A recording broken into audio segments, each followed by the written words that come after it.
For me, just wanting to write genuine, honest lyrics um, that speak about where I am right now, currently in my mind and my way of thinking. And I hit a sort of a speed bump at a certain point in the writing where I had to really reanalyze what I think about stuff and where I am. Reanalyze. Hmm. Talk about that process and what were some of those ideas, thoughts, perceptions, that you had to. Yeah, while writing the record, it just, for me, I wanted to be able to speak on current events, stuff that is relevant to us today, stuff that's in the headlines. But I wanted to do it in such a way where it's ambiguous enough where people can sort of draw their own conclusion. I just wanted to strike people to think. So that's one aspect of it. And the other aspect of it is like speaking about my truths, like what I think. And I had sort of separated myself from all that stuff, social media and the news and all the violence and racism that's going on in our media these days. I just couldn't deal with it. So in order for me to like make a valid point that said something, I had to submerge myself into that stuff and like really start paying attention to what's going on. And songs like Hate by Design, Alone I Stand, The Great Deceit came out of those processes and writing. Then the other side of it was like the spiritual realm, the soul searching stuff. I really had to reevaluate myself as far as where I am in my own mind. So I had to seclude myself. So it's a balance between like submerging myself in like all the terrible things that are going on, and then distancing myself and finding solace and really doing some soul searching on my own. And both of those things happened while writing this record. Yeah, so you had to connect with yourself while also at the same time connecting with the outside Exactly. world. Yeah. Keeping path It on. was intense, man. It changed me, but you know, if you're going to create something that's worth it, that really speaks who you are, there should be some pain involved. There should be some deep contemplation that goes on. If you're going to write something that has your soul in it. What was the biggest revelation for you going through this whole process? I don't have the answers. You know, I don't want people to look at me as a role model or even like a rock star.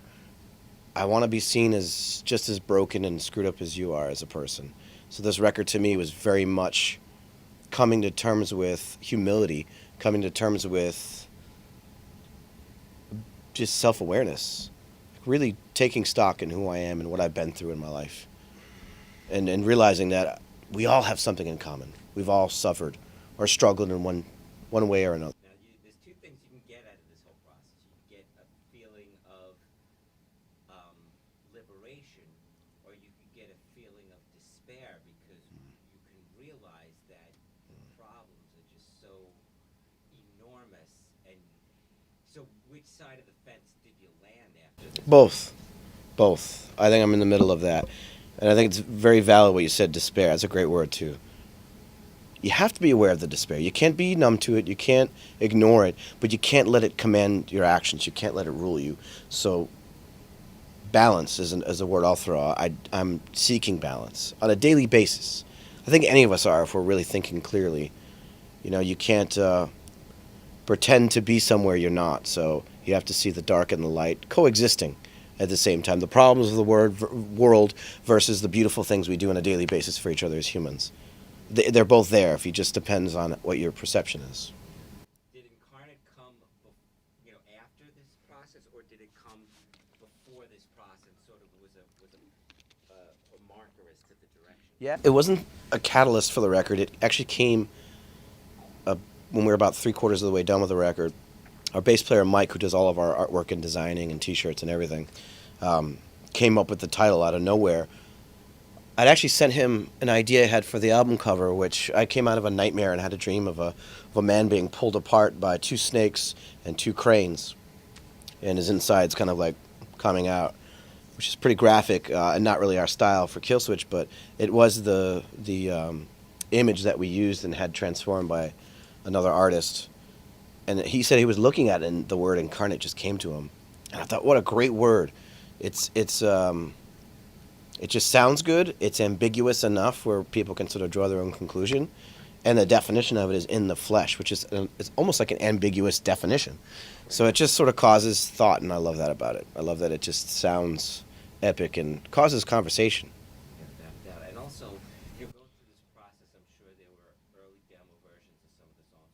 What song underwent the greatest metamorphosis from how it was originally written to how we hear it on the album? Probably Upraised, which is Embrace the Journey, Upraised on the record, which is the instrumental track into that song. That song is actually like 3 songs put together. Just Adam took different riffs and like this is gonna work together. We'll make it work like this, and yeah, it's almost unrecognizable, but it's great. It's just brilliant. I love that song too. But that's why Adam's a good producer. He has that ear. He knows how to do that kind of stuff. Now, what is the give and take? Obviously, Adam has all the experience, but you guys are a band and you have your ideas too. Mm. What is the process of bringing some of your ideas? And because I imagine he would be pretty headstrong in what He's headstrong, but he's also very generous as a producer. And every single guy in this band came up with instrumentals, minus myself because I don't have that skill set. But yeah, everybody submitted music, so we just listened to that, and we all sort of discussed via email what songs we like, what songs need work, and then Adam will take our ideas and tweak the demos on his own and send them back to us. And usually they're in great shape at that point. But he doesn't really mess with a lot of people's original ideas. He respects that, which is great, and it makes everybody feel like they got a stake in the record. And then my role is obviously doing the lyrics and the vocals and the melodies and the vocal placement, which Adam helps me out with that as well. So his hands are in everything. He's a damn good producer. Yeah.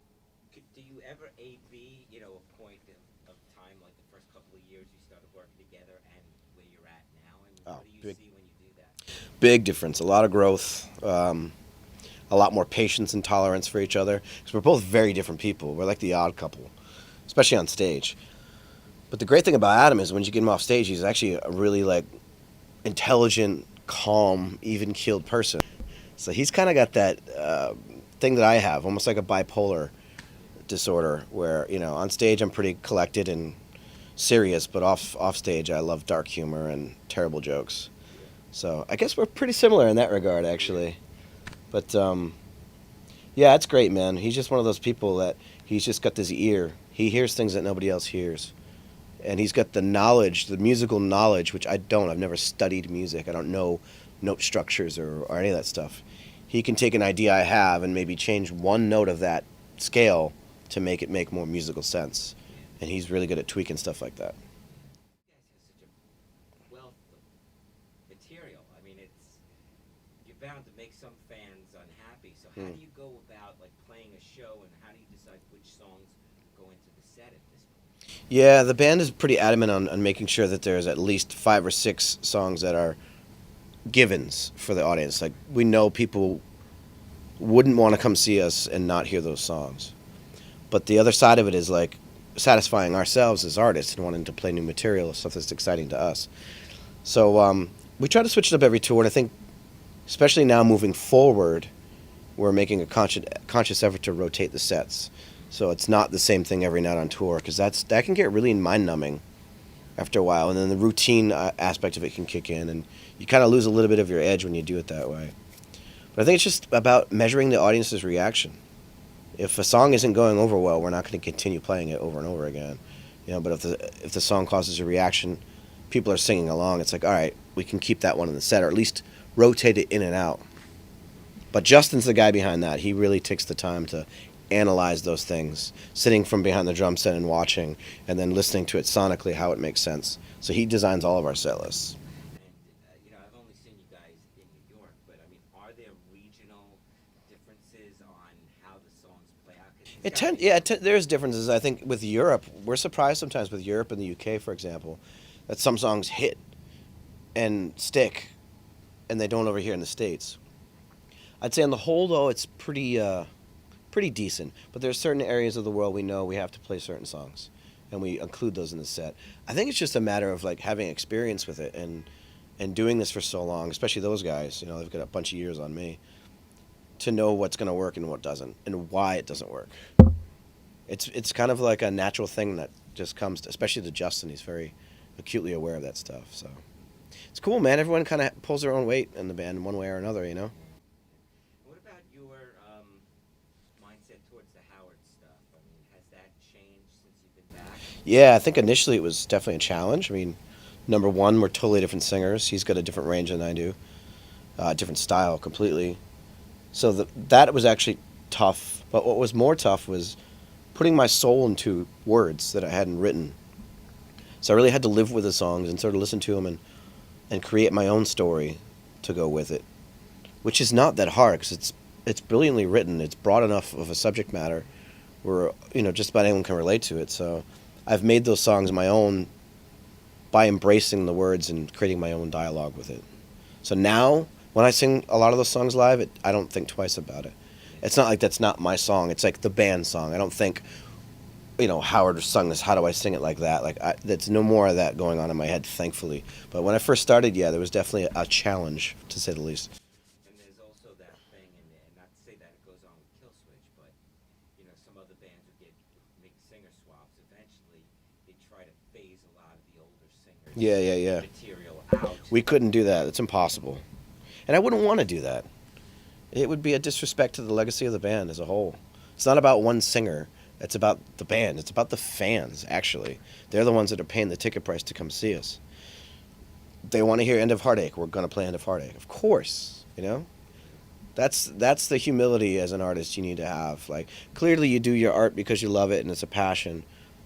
But without fans, you're just a band playing to nobody. And when you went through these songs on the album, did you, in your mind, say, "Oh, this is a perfect opener, or this is a perfect closer, or this is great for the middle of the set"? Yeah, I think I tend to do that when the album's done. And a lot of that has to do with how we place the songs in the album, because we're still making an album for people who listen to records. You can buy one of our songs and listen to it on your iPod shuffle, that's fine, but we set out and we spend time, painstakingly spend time on song structure, the order of the songs. So once that happens, I start to think about the live setting. For example, halfway through the record is an instrumental. I think it's a great intro to the whole set, but I'm still trying to get that vote passed. So we'll see what happens. Right. Phil Anselmo's actions rocked the metal community. It shouldn't rock the metal community. They should have known. The guy's done this before. It's not a surprise. What's a surprise is backstepping. If that's who you are and that's what you're all about, then so be it. To me, there's no place for that in music, but that's just my opinion. I think it's terrible. I wrote a lot of songs about actively fighting against racism. So, every time I get this question, my answer is the song Hate by Design. Just read the lyrics. There's your answer. I don't know if you were a fan of Phil's, if he was any kind of... Pantera is a legacy, absolutely. But to me, it's like Pantera was a band. It wasn't just Phil. It's Pantera. I'm not going to hate Pantera because of what one person did. But, the way I think about it now, he dug his own grave, and good luck to him, I think that there are a lot of songs on this album that could be staples going forward. Wow. Thank you. Do you feel the same way? I mean, do you look at some of these songs and say this is some of the best stuff? Yeah, I do feel that way, and I hope so, But again, it all depends on the fans. We might love a song, and this has actually happened before, and we'll play it live, and it's just not catching. It's not catching for some reason. So I do think that. I think we have material on this record that will stay in the set. But I just hope the fans dig it. Yeah. That'll be the determining factor. Because I'm sure you guys are all creative guys. You don't want to do the same song over and over again. But at the same time, you've got your fans who come to expect and know that. So what is that balance like as far as... It's a good question. Yeah, I don't know. I think it's just, we feel an obligation sometimes to do certain things for the fans. But I think there's enough play between the set, especially since we usually play, even in festivals, at least 45 minutes to an hour. There's enough play in there to bring in stuff that makes us excited and refreshes the set.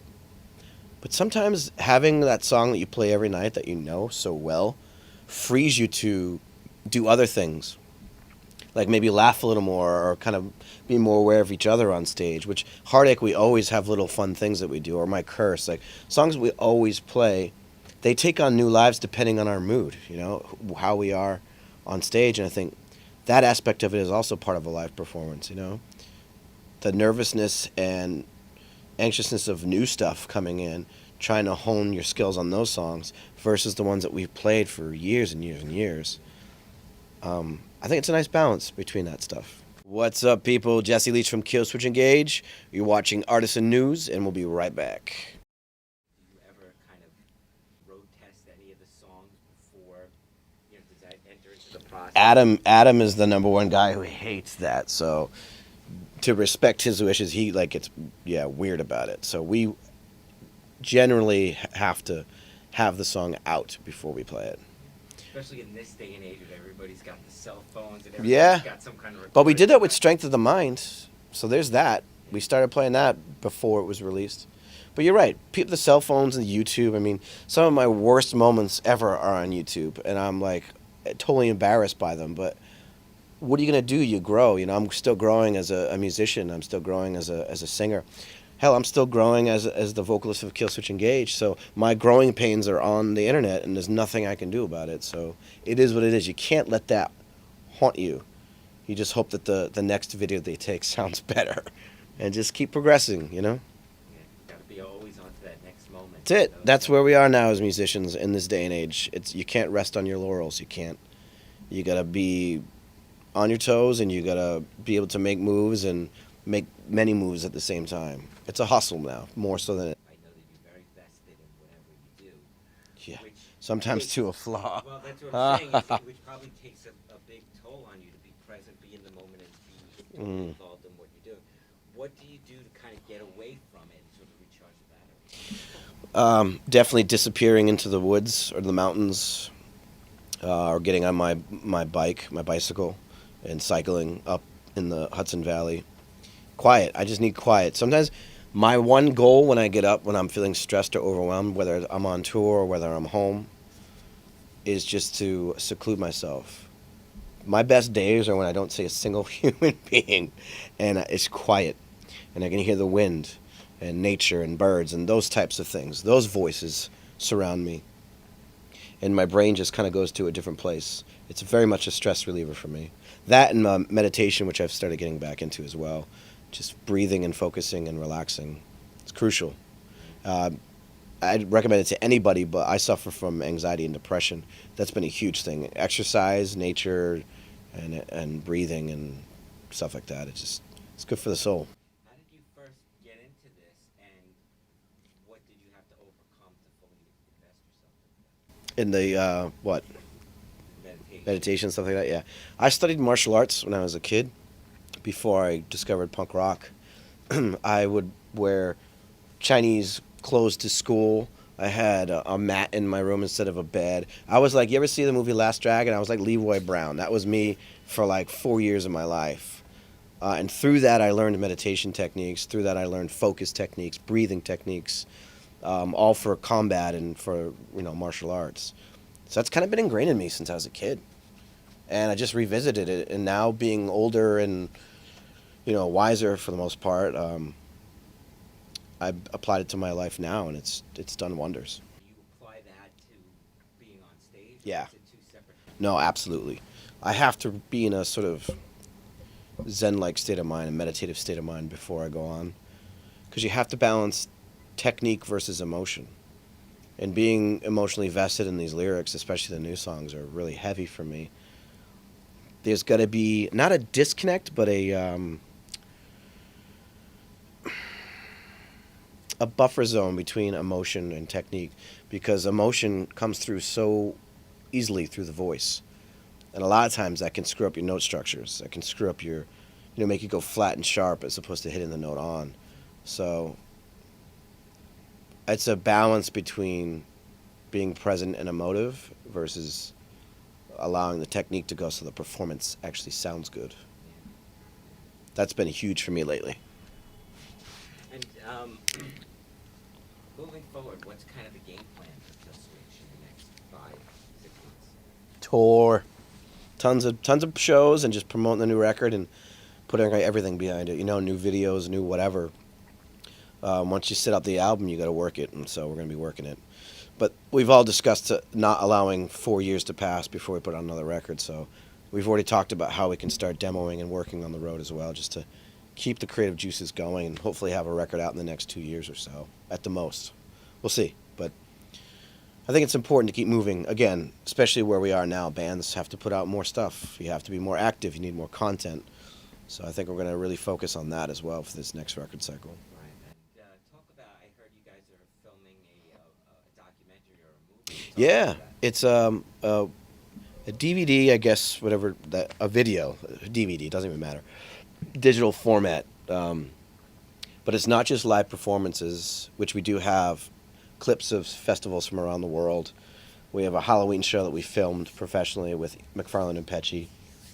Interviews, behind the scenes stuff, band profile. Like each member of the band did a little teeny profile thing. Like it's multifaceted. It's not just one thing. It's not just a performance DVD. It's not just a documentary. It's kind of all that mixed into other elements. And we hope to see a summer release with that. Yeah. Are you guys finished filming? Are you still filming? There's still some B-roll we're getting. Yeah, some filler stuff, but it's pretty much done. I haven't seen it yet, but I heard it's pretty much done. And you talked about trying to not wait so long between albums and trying to generate content. What is the climate like for you guys as far as the record company? How supportive are they? The where metal's at in the landscape at this point. Talk about this point in time for. I can't really speak to the whole like label thing because for us we don't even think on those terms. We think about how can we get something done. We have a goal. We want to do this by the summer. How do we get it done? Whoever can collaborate with us, cool. But it's on us to get it done no matter what. Can't rely on other people to get your stuff done. And thankfully we have management that has our back with that stuff. So a lot of our stuff we do is in-house. We come up with ideas.